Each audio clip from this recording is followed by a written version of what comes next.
Captain Lee Hyun walked through the long metal corridors of Nexus Prime Station. His black uniform looked plain next to the bright colors worn by aliens from across the galaxy. The Earth Defense Force badge on his chest was small and simple, nothing like the glowing symbols of the Keth Empire or the crystal decorations of the Vorn Collective. He entered the Great Council chamber where hundreds of alien beings sat in a huge circle. The room buzzed with strange languages being translated by computer systems. Lee Hyun found his small seat in the back corner. This was where humans always sat, in the cheap seats. In the forgotten section, Ambassador Thex of the Keth Empire stood up. His blue scales caught the artificial lights as he spoke in his booming voice. The humans contribute so little to our military efforts. Their ships are small and their weapons are weak. Why do we even allow them to vote on important matters? Other aliens nodded in agreement. The insect-like Vorn representatives clicked their approval. The gas-breathing Andromedans made bubbling sounds of support. Everyone in the galaxy knew that humans were the weakest species in space. Lee Hyun said nothing. He just sat quietly and listened. This was exactly what his orders told him to do. Stay quiet, learn everything, never show what humans could really do. For 50 years, humanity had followed this same plan. Send only basic ships to joint operations. Let everyone think humans were harmless and weak. The Zith hegemony representative spoke next. His gray skin was covered in ritual scars that showed his military rank. The humans sent 3 destroyers to help fight the pirates in Sector 7. 3 small ships against a pirate fleet of 20 vessels. They were useless in the battle. We had to do all the real fighting. More agreement from the assembled aliens. Lee Hyun made mental notes of everything he heard. Every insult, every dismissive comment, every detail about alien military capabilities. All of this information would go into the reports he sent back to Earth. What none of these aliens knew was that those weak human ships carried the most advanced scanning technology ever created. Every battle taught humanity something new about alien weapons. Every joint operation gave human scientists more data about enemy ship designs. Every insult was ignored because humans were playing a much longer game. Back on Earth in the underground command center beneath Seoul Admiral Park, Mina studied the latest intelligence reports. The walls were covered with massive screens showing detailed information about every major alien warship class. Humans knew the exact shield frequencies of Keth dreadnoughts. They had mapped every weapon port on Vorn battlecruisers. They understood the weaknesses in Zith armor plating better than the Zith themselves. Admiral Park Mina was a small woman with gray hair and sharp eyes. She had spent 30 years planning for the day when humanity would reveal its true strength, but that day had not come yet. The plan required more patience. Sir, reported Lieutenant Kim Tae as he entered the command center. The Keth Empire is moving their 5th battle fleet toward the outer colonies. Our intelligence sources believe they plan to demand tribute payments from human settlements. Park Mina nodded slowly. The aliens saw humans as easy targets because humans wanted them to see that. Every time aliens dismissed human capabilities, it served the greater strategy. Every time they excluded humans from important decisions, it gave humanity more time to prepare. How long until the Thunder Mountain is ready? She asked. 3 months, Admiral. All weapon systems are testing perfectly. The new kinetic barriers are working better than expected. Engineering reports that we could launch early if needed. The Thunder Mountain. Just thinking about it made Admiral Park Mina smile. The galaxy thought they understood human technology because they had seen human frigates and destroyers in joint operations. But those ships were just the public face of human space power. The real human fleet waited in secret shipyards hidden in asteroid fields and dark nebulae. For decades, human scientists had studied captured alien technology, not to copy it but to understand how to defeat it. They discovered that most alien species had not changed their military technology in hundreds of years. Plasma weapons, energy shields, massive ships with predictable designs. All of it was old technology that had remained the same for centuries. Humans had taken a completely different approach. While aliens built bigger ships with more of the same weapons, humans focused on revolutionary new technologies. They developed kinetic weapons that could punch through any energy shield. They created stealth systems that made ships invisible to alien sensors. They built defensive barriers that could absorb unlimited energy attacks. The Thunder Mountain was 8 kilometers of pure human engineering genius. Its hull was made from materials that did not exist in any alien database. Its weapons could destroy entire fleets with single shots. Its defensive systems could withstand attacks from hundreds of enemy ships without taking damage. But the Thunder Mountain was not alone. 12 more ships just like it were nearing completion in secret shipyards throughout human space. Soon humanity would have a fleet capable of defeating every other military force in the galaxy combined. Lieutenant Kim Tae brought up a holographic display showing alien fleet movements. The Bulgarian Syndicate is also becoming more aggressive. They attacked a civilian transport in the Kepler system last week, took 300 passengers as slaves. The Galactic Council did nothing as usual. Admiral Park Mina studied the display with cold anger. This was exactly why humanity needed to reveal their true power soon. The galaxy was full of predators who attacked the weak because they knew no one would stop them. Alien governments talked about justice and civilization, but they never acted when it mattered. Soon that would change. Soon the galaxy would learn that humans were not the quiet, weak species everyone believed them to be. Soon they would discover that humanity had been preparing for this moment for 50 long years. But not yet. The plan required perfect timing. When humanity finally showed their true strength, it had to be overwhelming and undeniable.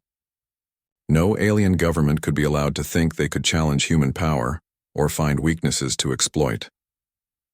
Captain Lee Hyun continued to sit in his corner seat at the Galactic Council sessions. He continued to listen to insults and dismissive comments about human weakness. He continued to send detailed reports back to Earth about everything he observed. The quiet species was almost ready to speak.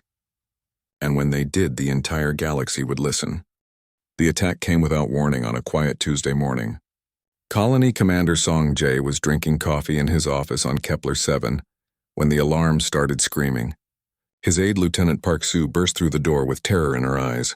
"Sir, massive ships are dropping out of hyperspace. The sensors show at least 12 heavy cruisers and 3 dreadnoughts. They are Zith hegemony vessels and they are not responding to our communication attempts." Song Jae set down his coffee cup and walked calmly to the command center. Through the transparent aluminum windows, he could see the Zith fleet taking attack formations above the planet. Each ship was over a kilometer long and bristling with plasma cannons. These were serious warships designed to conquer planets and enslave populations. The main communication screen flickered to life, showing the scarred gray face of a Zith War Master. His ritual tattoos marked him as a veteran of many successful raids. "This is War Master Klex of the Zith hegemony. Your species has been selected for conquest and enslavement. Surrender your population centers and resource facilities immediately, or we will take them by force." Song Jae activated the colony-wide communication system. He had been waiting for this moment for 3 years since taking command of Kepler 7. All colonists are to proceed immediately to designated shelter areas. This is not a drill.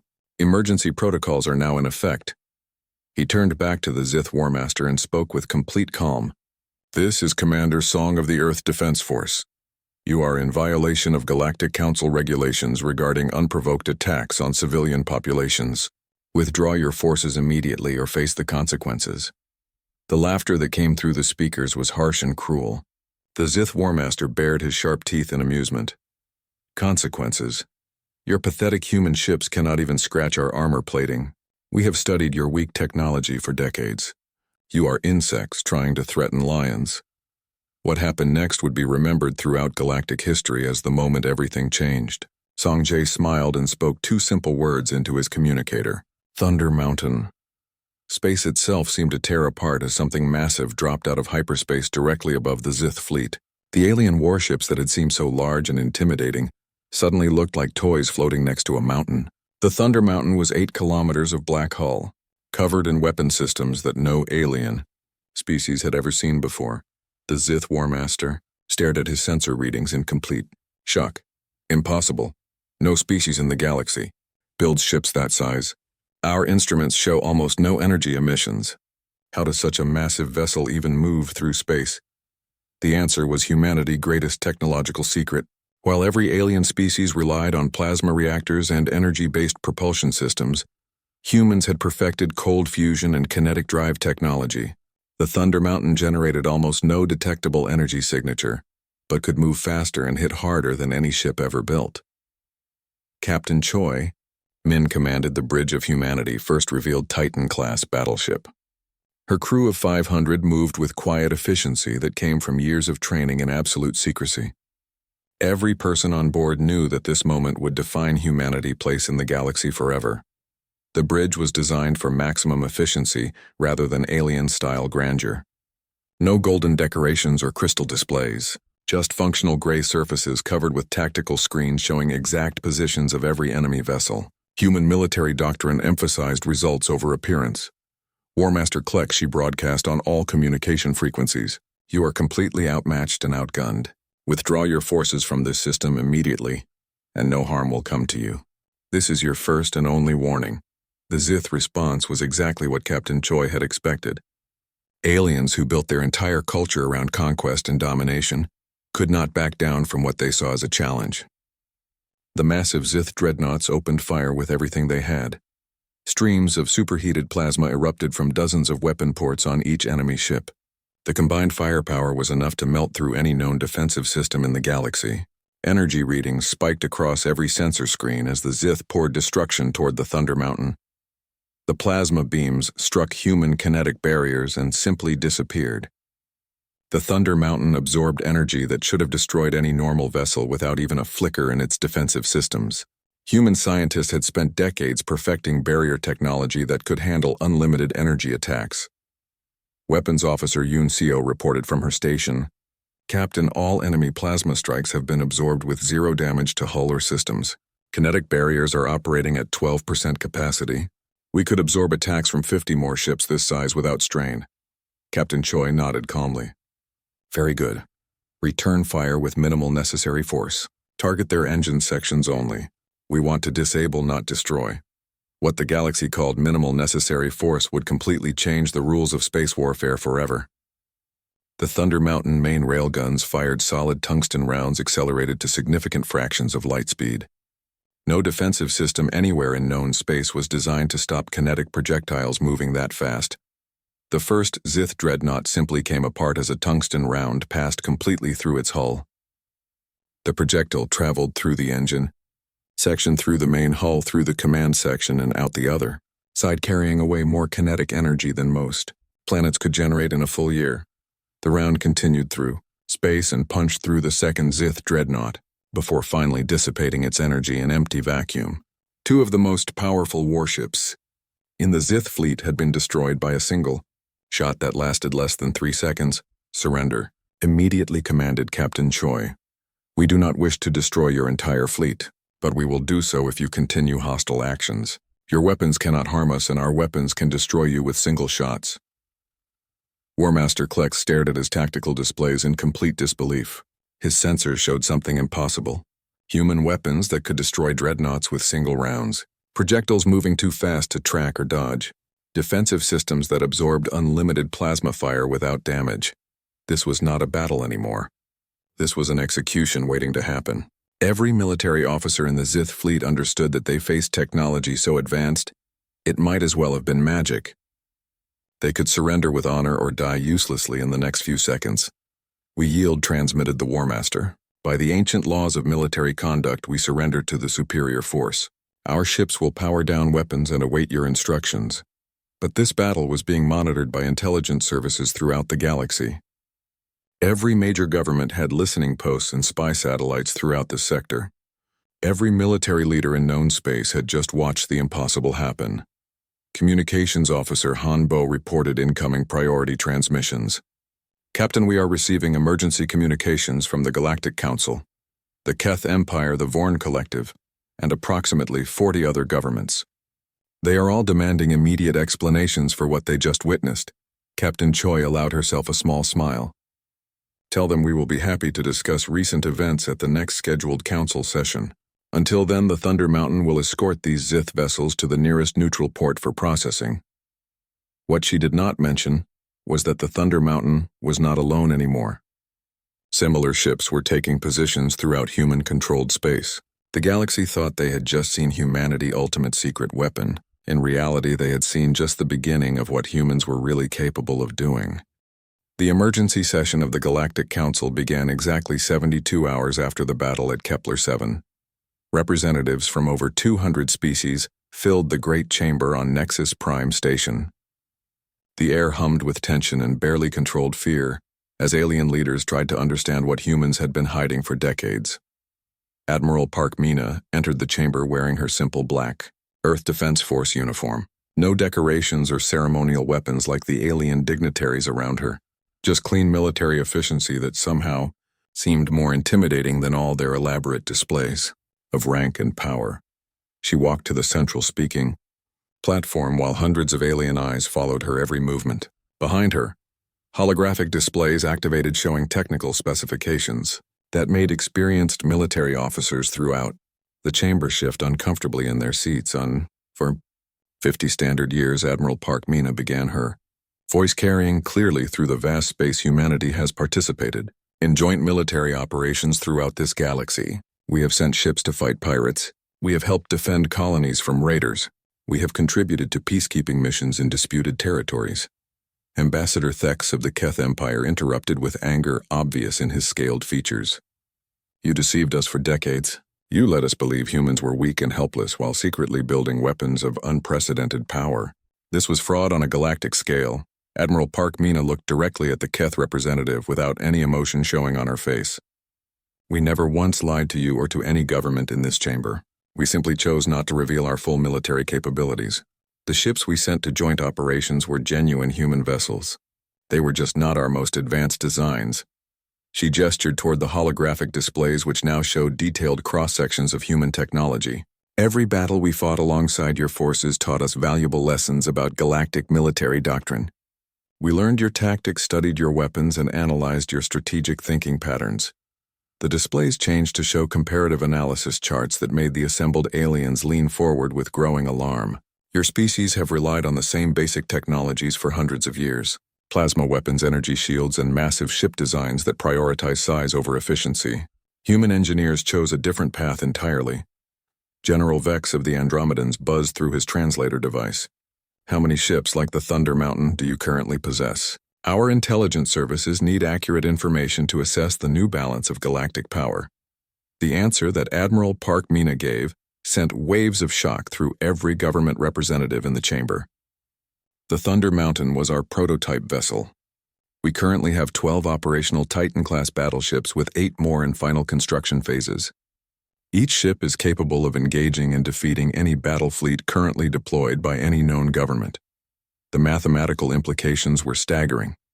20 human super battleships, each capable of destroying entire fleets, meant that humanity could theoretically conquer every civilization in the galaxy if they chose to do so. The Quiet species had become the most powerful military force in known space. Prime Singer, Lith of the Harmonic World, spoke in her musical language that always sounded like singing, even when discussing serious matters. What are your intentions now that you have revealed such overwhelming superiority? If humans possess the power to dominate all other species, what do you plan to do with that power? For the first time since entering the chamber, Admiral Park Mina allowed herself to smile slightly. The same things we have always wanted. Peace throughout the galaxy, free trade between all civilized species, the right for every government to exist without fear of conquest or enslavement. The difference is that now we have the power to guarantee these things. The holographic displays shifted to show star charts marking recent incidents throughout galactic space. The Zith hegemony has conducted slave raids against 17 different colony worlds in the past 2 years. The Belgarian Syndicate operates pirate fleets that attack civilian shipping with complete impunity. Various governments use military force to expand their territories at the expense of weaker neighbors. These practices will stop immediately, Admiral Park Mina continued with absolute authority in her voice. Humanity will not tolerate the strong preying upon the weak simply because they can get away with it.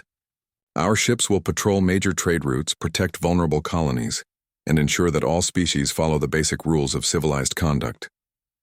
The implications were revolutionary. Humanity was not just revealing their military superiority. They were announcing their intention to become the galaxy enforcers of peace and justice. No longer would powerful governments be able to attack weaker species without consequences. But how do we know you will not abuse this power? Demanded the Crystalline Collective representative.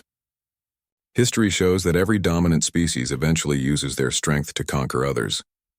What makes humans different from every empire that came before you? Admiral Park Mina gestured toward a new set of displays showing human military doctrine and rules of engagement. Human forces will operate under strict guidelines that have been developed over decades of careful study. We will only use force to defend the innocent, stop ongoing aggression, and protect legitimate governments from external threats. She paused to let her words sink in before continuing. We have studied the mistakes made by every previous galactic power. The Keth Empire expanded through conquest until they faced rebellions on 100 worlds. The ancient hegemony collapsed because they tried to control species that wanted freedom. The Vorn Collective fell apart when their economic exploitation created too many enemies. Humans have learned from these failures. We do not want to rule other species. We want to create conditions where all civilized governments can prosper without fear. Our goal is stability, not domination. We want to be protectors, not conquerors. The debate continued for hours as alien representatives struggled to understand this new reality. Some governments immediately began offering alliance treaties and trade agreements. Others demanded guarantees about human intentions and limitations on human power projection. Through it all, Admiral Park Mina answered every question with calm professionalism. Yes, human ships would respond to attacks on civilian populations. No humanity would not interfere in internal governmental affairs. Yes, humans would share defensive technology with peaceful allies. No human forces would not be used to settle territorial disputes between established governments. As the session ended, species representatives filed out in small groups, whispering urgently among themselves. Everything had changed in the space of a few days. The galaxy now had a single dominant military power that claimed to want peace rather than conquest. Time would tell whether humanity could live up to their promises. But one thing was already clear to every government in the chamber.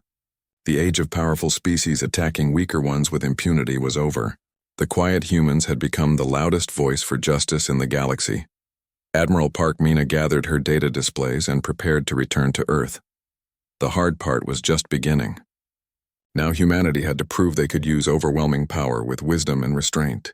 The galaxy would be watching every decision they made. But for the first time in galactic history, the weak had protectors who possessed the strength to make their protection meaningful. The thunder had spoken, and the lightning was ready to strike anyone who threatened the peace. 6 months after the Thunder Mountain first appeared above Kepler-7, the galaxy had begun to transform in ways that no alien government had expected. Captain Lee Hyun no longer sat in the back corner of Galactic Council sessions. His new position as commander of the diplomatic vessel New Sol put him at the center of galactic politics. The changes were visible everywhere. Trade routes that had been plagued by pirates for centuries were now completely safe. Human patrol ships moved silently through space, their advanced sensors detecting any hostile activity long before attacks could begin. Pirates and raiders found themselves facing overwhelming force within hours of committing crimes. The Bulgarian Syndicate had been the first criminal organization to test human resolve. Their leader, Boss Mex, believed that humans could not be everywhere at once. He was about to learn how wrong alien criminals could be when they underestimated human capabilities. The passenger liner, Star of Andromeda, carried citizens from 12 different worlds when the Bulgarian ship surrounded it, near the Vega system. The criminals followed their usual pattern. Board the ship, take valuable hostages, demand ransom payments, and escape, before any government could respond with military force. This is Boss Max of the Bulgarian Syndicate.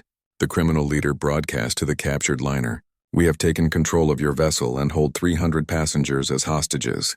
Any government wishing to secure their release will transfer 10 million credits to our accounts within 6 hours. The distress signal from Star of Andromeda reached human monitoring stations within minutes. Captain Lee Hyun was conducting diplomatic meetings in a nearby system when the alert came through his secure communication channels. Lieutenant Park, Sue reported from the bridge of the New Sol. Sir, we have a hostage situation in the Vega system. Bulgarian criminals have captured a civilian transport. They are demanding ransom payments and threatening to kill passengers if their demands are not met. Captain Lee Hyun reviewed the tactical data while walking toward the bridge. The criminals had made the same mistake that every hostile force seemed to make when dealing with humans. They assumed that human responses would follow traditional patterns used by other species. Set course for the Vega system, best possible speed, he ordered. Also transmit a priority message to Boss Mex informing him that the Earth Defense Force is responding to his criminal activities. Tell him to release all hostages immediately and surrender his ships. The new Soul dropped out of hyperspace near the captured liner within 2 hours. Boss Mech stared at his sensor readings in confusion. The approaching human ship registered as a diplomatic vessel with minimal weapon signatures. He had expected one of the massive, Titan-class battleships that everyone in the galaxy feared. This is Captain Lee Hyun of the Earth Defense Force. Vessel New Soul Boss Mech's release. Your hostages immediately and prepare to surrender or face immediate consequences. This is your only warning. Boss Mech laughed over the communication channel. One small human diplomatic ship against my entire battle squadron.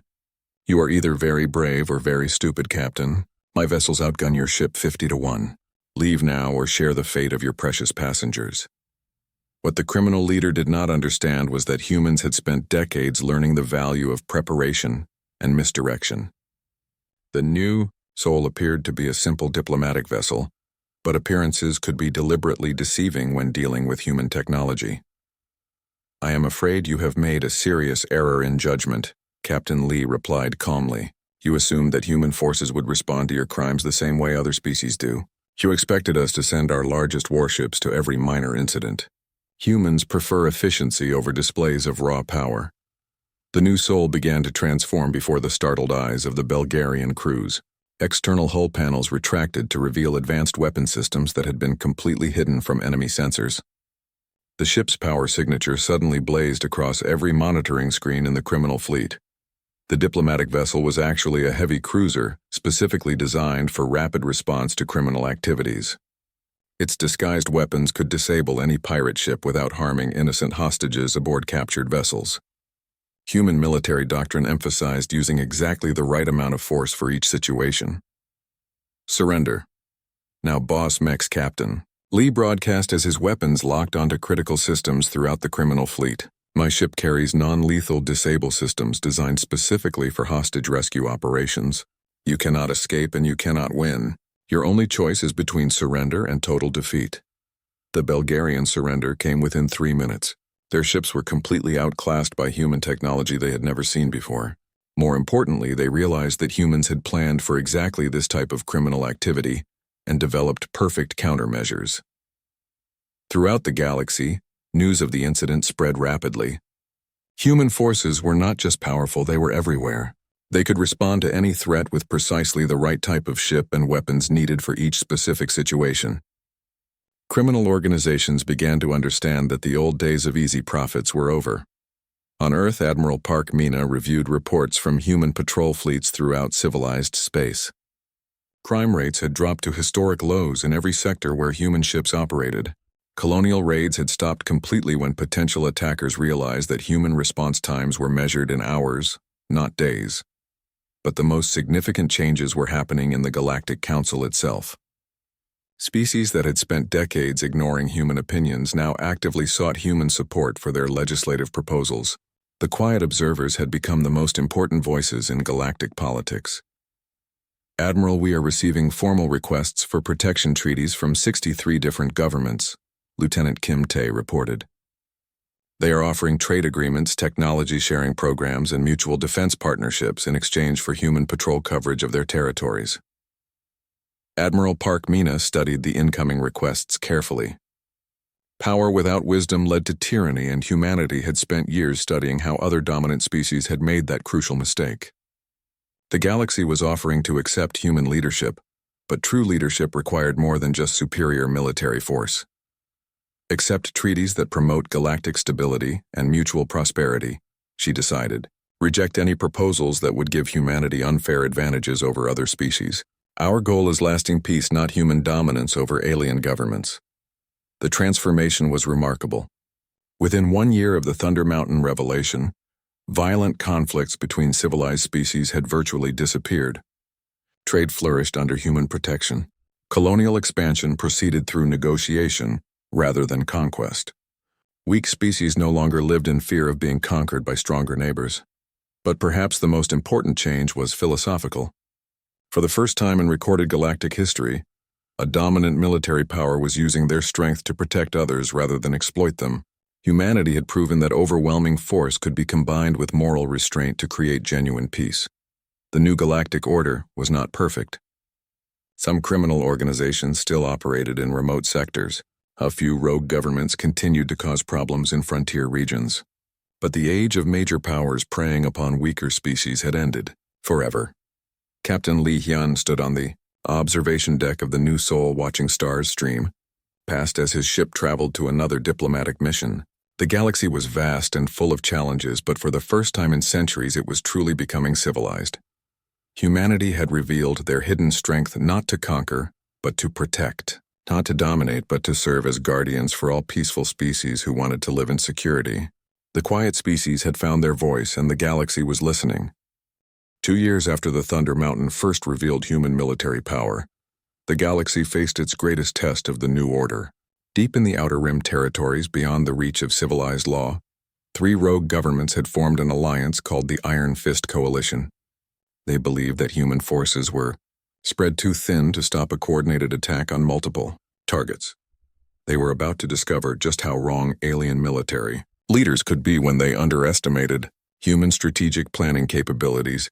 Admiral Song Jae now commanded the newest Titan-class battleship Eternal. Dawned from his position at the center of the massive bridge. The ship was even more advanced than the Thunder Mountain, incorporating improvements learned from 2 years of actual combat operations throughout the galaxy. His fleet of 12 vessels moved through hyperspace toward the Outer Rim where the Iron Fist Coalition had begun attacking isolated human colonies. The enemy alliance included the Scarlet Dominion, with their powerful heavy cruisers, the Void Runners with their fast attack ships, and the Bone Fleet with their massive but slow dreadnoughts. Intelligence reports showed that the coalition had over 300 warships spread across 50 star systems. Traditional military thinking suggested that human forces would need months to coordinate a response against such a widespread threat. The coalition leaders were counting on having time to establish fortified positions before humans could react. Admiral Song Jae studied the tactical displays showing enemy fleet positions throughout the region. The aliens had made the same strategic error that every opponent seemed to make when facing human forces. They assumed humans would fight like other species using predictable tactics and conventional approaches. Communications Officer Kim Hai reported incoming priority transmissions from Coalition forces. Admiral, we are receiving surrender demands from Coalition Supreme, Commander Vex. He claims that human forces are outnumbered 15-1 and cannot possibly defend all threatened colonies. Simultaneously, Admiral Song Jae activated the main communication system to respond to the enemy demands. Supreme Commander Vex, this is Admiral Song of the Earth Defense Force. Your forces have attacked civilian populations in clear violation of galactic law. Cease all hostile activities immediately and withdraw to neutral space or face complete destruction. The reply came within minutes, filled with arrogant confidence.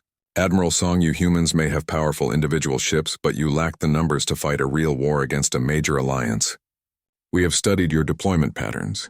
You have perhaps 20 ships spread across the entire galaxy. We have 300 vessels concentrated in this region alone. What Supreme Commander Vex did not understand was that human military doctrine had evolved far beyond simple ship-to-ship combat. The Coalition faced not just the 12 vessels of Admiral Song fleet, but the full technological and strategic capabilities of human space. Power. Admiral Song activated his fleet-wide command network linking every human ship in the region through quantum communication systems. All vessels, this is Admiral Song. Operation Thunderstorm is now active. Execute coordinated strike patterns against all designated enemy targets. Elimination of Coalition forces begins immediately. What happened next would be studied in military academies throughout the galaxy for centuries. Human ships did not attack the Coalition fleets directly. Instead, they targeted the critical infrastructure that kept enemy forces operational. Fuel depots, communication relays, repair facilities, and command stations throughout Coalition territory were destroyed simultaneously by precise kinetic strikes. Within 6 hours, Coalition warships began running out of fuel for their plasma weapons. Their communication networks failed, leaving commanders unable to coordinate with their scattered fleets. Repair ships found their bases destroyed, making it impossible to fix battle damage from human attacks. The Eternal Dawn led the final phase of the operation, moving through Coalition space like a force of nature. Enemy dreadnoughts that should have been capable of fighting human ships found themselves defenseless without fuel or working weapon systems. Coalition crews surrendered rather than face certain death in disabled vessels. Supreme Commander Vex transmitted his surrender from the bridge of his flagship, which had been completely disabled by targeted strikes against its power systems. Admiral Song, your tactical abilities are beyond anything we expected. Coalition forces yield to superior human strategy and firepower, but the real significance of Operation Thunderstorm was not the military victory itself. Every major government in the galaxy had monitored the battle and drawn the same conclusion. Human forces could defeat any conceivable enemy alliance, no matter how large or well-prepared they might be. Back on Earth, President Kim Min convened an emergency session of the Global Defense Council to discuss the implications of their latest victory. The assembled leaders represented every major nation and military branch of humanity, united government structure. The galaxy now understands that we are not just powerful, but invincible, President Kim began. Every species has seen what happened to the Iron Fist Coalition. No government will risk military conflict with human forces after witnessing such a complete demonstration of our capabilities. But with ultimate power came ultimate responsibility. General Park Soo raised the critical question that every human leader was thinking about. What do we do now that every alien government fears us? How do we use this level of influence to create the kind of galaxy we want to live in? The answer came from Admiral Park Mina, who had guided human strategy from the beginning. We become the protectors that the galaxy needs, not conquerors who rule through fear, but guardians who maintain peace through strength. We use our power to ensure that no species ever again has to live in terror of stronger neighbors. The Galactic Protectorate was established 6 months later, with human forces serving as peacekeepers throughout civilized space. Unlike previous galactic powers, humans did not demand tribute or territory. They asked only for cooperation in maintaining peace and the right to intervene when any government attacked innocent populations. Captain Choi Min now served as Director of Galactic Security, coordinating human patrol fleets from a command center that monitored every inhabited system in known space. Her wall-sized displays showed the status of thousands of worlds, all protected by the quiet efficiency of human guardian ships.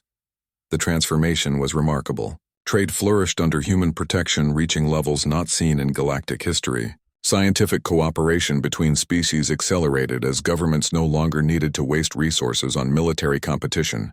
Colonial expansion proceeded peacefully, with disputes settled by arbitration rather than warfare.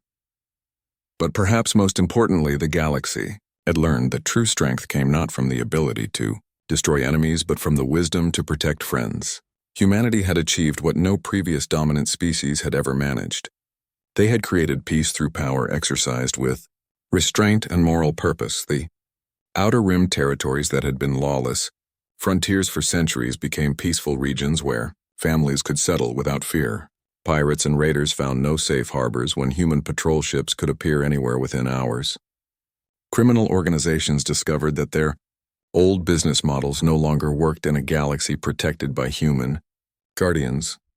5 years after the Thunder Mountain first revealed human military capabilities, violent conflict between civilized species had become virtually extinct. The galaxy was not perfect and probably never would be, but it was safer and more prosperous than anyone had dared hope. Possible. Admiral Song Jae stood on the observation deck of the Eternal Dawn, watching the lights of New Geneva Station, where representatives from over 400 worlds had gathered for the annual Galactic Peace Conference. Humanity had kept their promise to use power wisely, and the results spoke for themselves. The quiet species had become the galaxy's most trusted guardians. The thunder had given way to